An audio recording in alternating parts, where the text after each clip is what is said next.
Just when Randy Orton thinks he's got the one up on Bray Wyatt, Bray Wyatt pulls another trick out of the bag. Stay tuned to see everything that happened right here. This is your Raw review.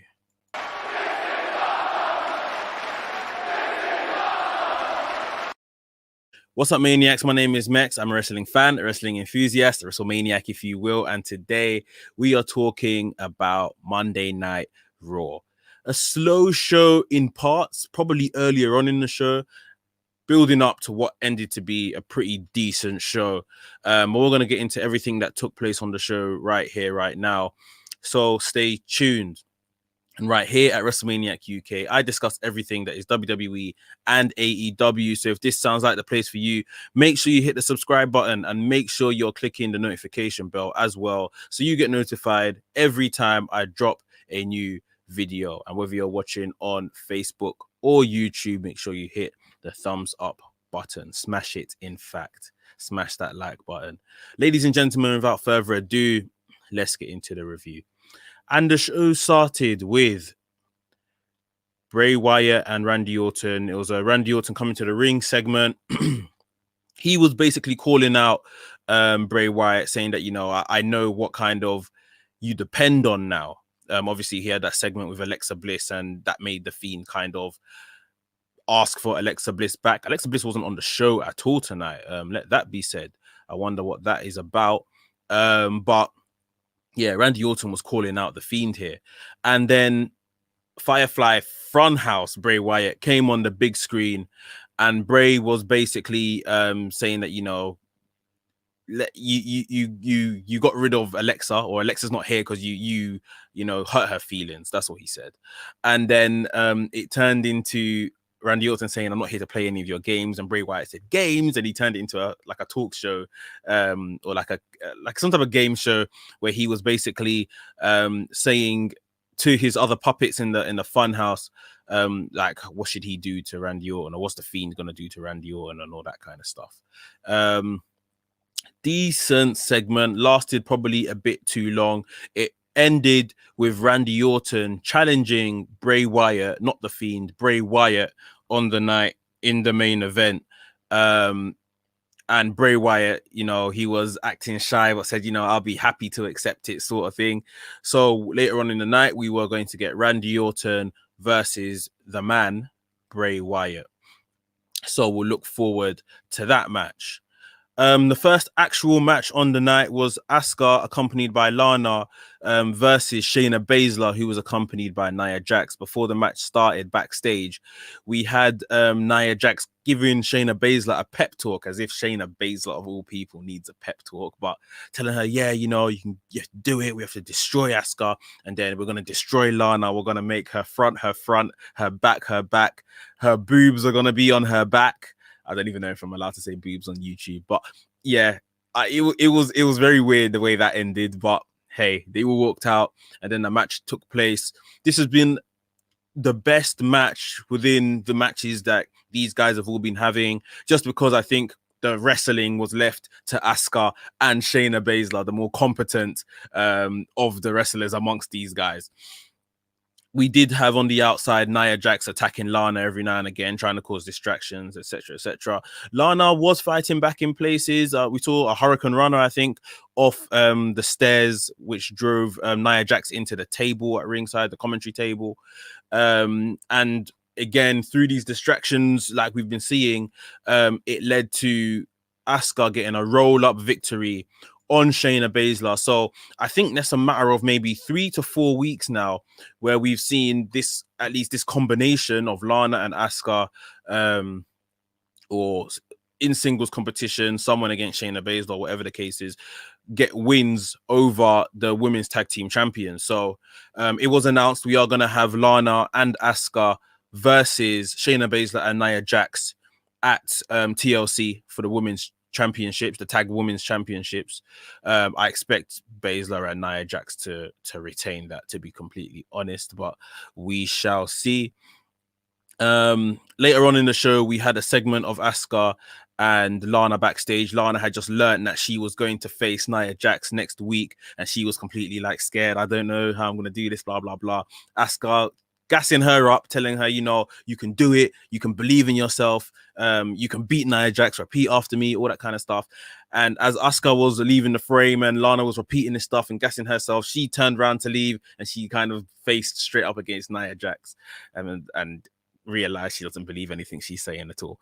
So then she walked away. So yeah, next week, Lana versus Nia Jax. Next up on the show, we had a mixed tag match. Ricochet and Dana Brooke versus Slapjack and Reckoning of Retribution, accompanied to the ring by Mustafa Ali. Obviously, we know what happened last week with Mia Yim and Dana Brooke. I say Mia Yim, Reckoning, sorry, and Dana and Dana Brooke with Reckoning's mask coming off and revealing Mia Yim, in case you didn't know. So yeah, and then obviously Slapjack beat Ricochet last week as well, early on in the night. So these guys teamed up here. And Slapjack pretty much had Ricochet's number in this match, early on in this match. I say earlier on, this match didn't last very long at all. And then once the females got tagged in, it became a lot more physical. Dana Brooke really trying to step up her game and prove something here. And, she's been put into this little mini storyline while I guess Mandy Rose is out injured. And she's proven, she can hang, I guess, in that sense. Really took it to Reckoning. And I think Mustafa Ali was calling the shots from the outside, and Reckoning was maybe showing some, she was against it. She was kind of arguing against him, sort of thing. And then before you know it, Dana Brooke, I can't remember what the move was, but she laid out Reckoning, got the pin, and Dana Brooke pins Reckoning 2 weeks in a row. And Dana Brooke and Ricochet go off to celebrate. And then you see Mustafa Ali into the ring, completely lambasting Slapjack, berating Reckoning, you're embarrassing me. Look at the opportunity I've given you guys. You guys are losing. You guys don't win, blah, blah, blah. Like, Retribution have been losing. You see what I mean? So I don't understand why in recent weeks, in the last 2 weeks, he's just been getting overly angry that these guys can't pick up a win. They've never been booked strong. You see what I mean? So I don't really understand where this is all coming from. Are they kind of teasing an early, and this would be very early, Retribution split? Or are the members going to maybe turn against Mustafa Ali? I thought that last week looked like they were pretty much teasing that, because obviously everything that happened with Mia Yim, with her mask coming off and everything, she was back in the mask this week. So maybe last week the mask coming off was an accident. But yeah, are they teasing a Retribution split here or some type of descent in the ranks? Let me know down below in the comments what you guys think. But it's definitely looking that way. But yeah, I guess Retribution, I guess they're a mid-card, stable at this point. They're clearly not a threat, and not being booked as a threat at all.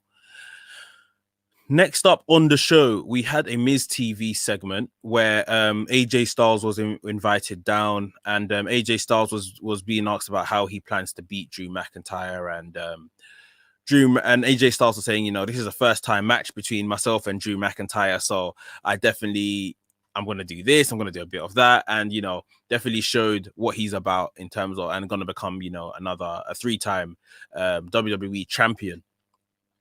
And then Miz and Morrison started taking the mick out of Sheamus's accent, teasing that Sheamus was going to turn on Drew anyway.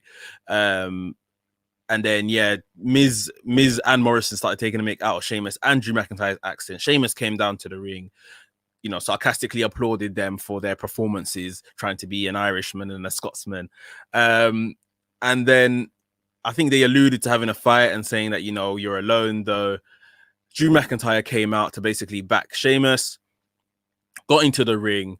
AJ Styles left the ring. He insinuated that this isn't a 3-on-2 match that we were going to get later on in the night, as in AJ, Miz, and Morrison, but it was a 4-on-2 because almost, the big tall guy is on their side as well, even though he didn't do anything.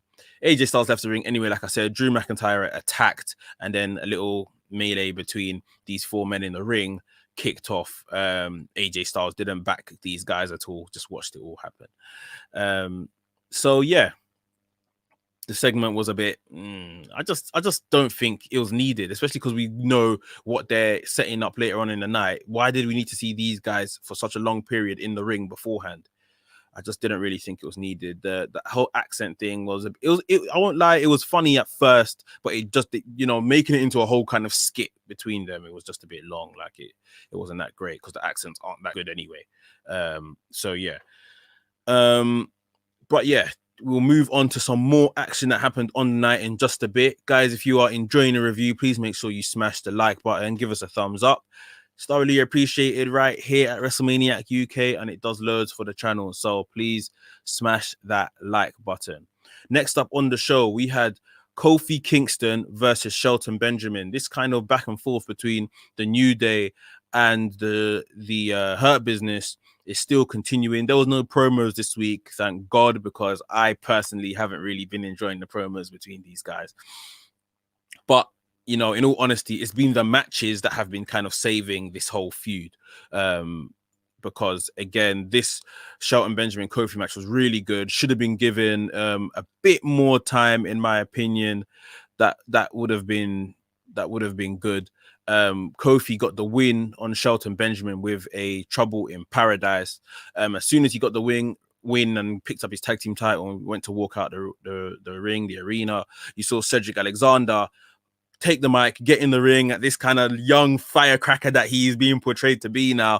And he just said, look, Kofi, get back in the ring. That's not how we're going to do this. You and me, one-on-one, etc., etc. Kofi accepted the challenge and then had another match back-to-back with Cedric Alexander.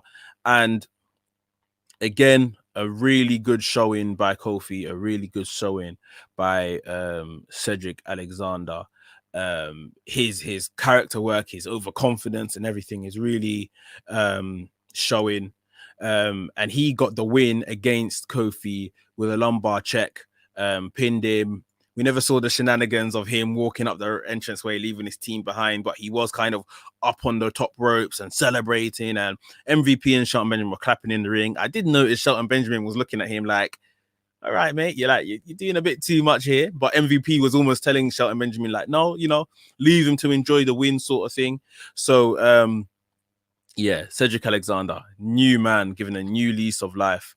Like the young upstart within this group of, legends. So, yeah, he's doing a lot right now, and good TV. He is doing a lot of good TV stuff right now. So I look forward to seeing more of that. But I think we definitely need to be, getting a tag team clash, hopefully in a ladder match at TLC between these guys. And maybe the Hurt Business will pick up the belts there. Next up, we had the actual match that was being teased earlier on in the night. Drew McIntyre and Sheamus versus AJ Styles, The Miz, and John Morrison. So this is maybe from the Kofi match, to be honest, but this is where I feel that the tide of the show began to change and began to get a lot more interesting. And this was a really good tag match. The theme that was really being teased all show, and especially here, was that Sheamus was eventually going to turn his back on Drew McIntyre. So I don't even know where that narrative just came from all of a sudden this week. It wasn't really teased last week. I mean, us at home, I guess we can see something like that happening, but for these guys living it, acting it, that was never really brought up before. Keith Lee warned Sheamus against his ways.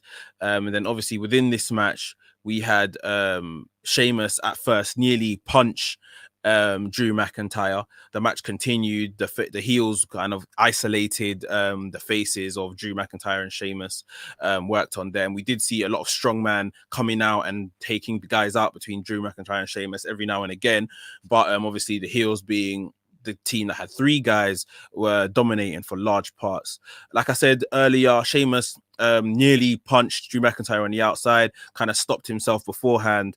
But later on, he went for a bro kick on John Morrison. John Morrison moved out the way and he landed the bro kick on Drew McIntyre, knocking him out. AJ Styles went up top for a phenomenal forearm, laid out Sheamus and got the pin. Really good match. Like I said, it was a really fun kind of match. I guess sometimes it's hard to do handicap matches to keep people looking good and not just getting completely battered. But this was a really good match, and it was followed by a very interesting segment. So Sheamus went backstage for an interview. He was being asked by Charlie Caruso, did you mean to do the bro kick? He said, of course I didn't, but I know Drew's going to come in here storming any second now, wanting to fight me. Drew did exactly that, came storming in, and it wasn't like, I'm going to fight you, blah, blah, blah. It was just a, typical out of what they're portraying as typical two British men, right? Let's stick them up. Let's just have a fight. And these two are just having a brawl backstage. People were cheering on, other wrestlers were cheering, watching. You saw Drew Gulak with his phone out, like recording like it was World Star. Quite hilarious. You saw WWE official Pat Buck come and try to separate the two. He stood in the middle of the two and said, look, stop this. No more fighting, etc., etc. These two just were back on the same page. Alliance, they started beating up Pat Buck first, basically was stripping him, picked him up and put him through the table. It was like a catering table or something. And then just kind of laughed and said, oh yeah, whatever, you get the next one in the pub or whatever. I was like, what? Like, I do like this chemistry between them. I don't want to see Sheamus challenge for the WWE Championship. I like the tease of it. And I think that's all it should be because they're mates. I don't think it should be, not every mate or friends need to descend into fighting for something all the time. The tease can be there and that's about it. And I think it's working very well between Sheamus and Drew McIntyre, especially since they thought, okay, we've beaten up Pat Buck, let's just go have a drink. The interesting thing for me here is a couple of weeks ago, we saw Braun Strowman attack an official, Adam Pearce, and he got indefinitely suspended. We know that Braun Strowman is probably healing from an injury, but he got indefinitely suspended. We've just seen Sheamus and Drew McIntyre attack a WWE official. Are we going to see Drew McIntyre and Sheamus on Monday Night Raw next week? Why is the answer yes? WWE and their inconsistent rules. I bet you any money we are seeing Drew McIntyre and Sheamus. We might even just hear, oh, there was a fine or something. But yeah, I'm sure they both will be on the show next week. But yeah, a good segment, a definitely enjoyable segment. Next up on the show, we had Bobby Lashley versus Jeff Hardy. This was a non-title match. It wasn't for the US Championship. This was probably potentially the best match on the night for me. It might just be. I wasn't expecting this. I was expecting Bobby Lashley to put away Jeff Hardy pretty quickly. We had obviously MVP was in Bobby Lashley's corner. We had Matt Riddle come down and be in Jeff Hardy's corner, sort of thing. He was pitching the Hardy Bros as a team for these guys going forward backstage. So Matt Riddle came down and was in his corner. Jeff Hardy put up a decent fight. Bobby Lashley sold for him as well. Bobby Lashley was obviously dominating for the majority of it. Found it hard to kind of put away Hardy at times. Eventually got Hardy with a spear and the hurt lock to get the win. Bobby Lashley has now been United States champion for 100 days. However, apart from winning it off Apollo, I think we have to kind of say that the reign hasn't been very exciting at all at times. I think especially because of the Hurt Business stuff that was going on with Retribution early on, they've kind of forgotten the US Championship on Bobby Lashley. I need Bobby Lashley to be out here dominating like, the champion he is. Feed him some guys, and I don't mean disrespectfully, but this could have been a title match. Jeff Hardy put up a decent enough fight. It looks like he's in a program with Riddle some way, somehow. Keep feeding him these guys in the mid card. Let him he can put on an open challenge. I know it's not in the heel's nature to, but he can put on an open challenge every week and just destroy somebody, or put him in a meaningful feud. So I definitely think Bobby Lashley needs to step it up, or the booking team needs to step it up with their creative for Bobby Lashley with this title, because he looks so good with it, but he's not really doing much with it, despite him being champion for 100 days now. Last but not least, we had Randy Orton versus Bray Wyatt. Now, I will tell you this for facts. I'm not lying. I said the minute this match was happening, at some point, Bray Wyatt is going to escape and the Fiend is going to come. But I told myself, this is live. How is that going to happen? How is the Fiend going to come and change out of the Bray Wyatt attire into the Fiend attire?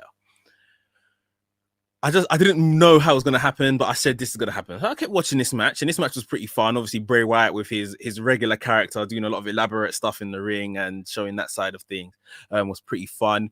I thought maybe this is going to be the debut then of the Alexa Bliss Fiend character, if you see what I mean.